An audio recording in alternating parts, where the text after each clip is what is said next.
ng'asobola okudda ebbali n'ayonoona empewo abantu ne bakola bwe bati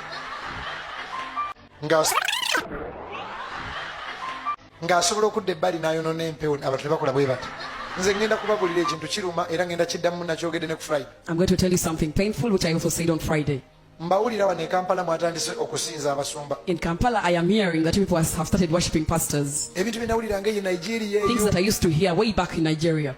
naye se munaffe e Kampala twatandise. But right now in Kampala, we are also doing it. omuntu ajanaga pastor muli wano katonda ali wali wano wali wa. Somebody comes and tells you that God is the other side, so who is here? mubasinza nze banaye nkuba ekirango. I am announcing, ne bwe munajjulayo mwenna ne mufuuka abantu emitwalo n'emitwalo. regardless of the great numbers that you're going to make there, pastor yenna oba prophet yenna oba nabbi yenna prophet kyekimwe nabbi oba bishop yenna ng'agenda mu toyi n'asaba toilet paper to any servant of God who goes to the washrooms and asks for tissue, I will not worship them. najja ne mama musajja wa katonda atuse mama sikyassa nze nja kusigala nzisa. I'm going to keep breathing even when they come. nze nsomesa ndiga zange. I'm teaching my sheep.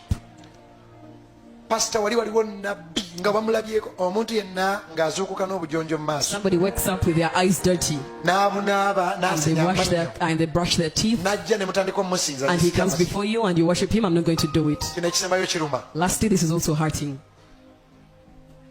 ne bwe munaamuteerawo nti atambulire ku gundi Even when you lay a red carpet before him, musajja katonda the man of God, bannanke ng'asobola okudda ebbali n'ayonoona empewo abantu ne bakola bwe bati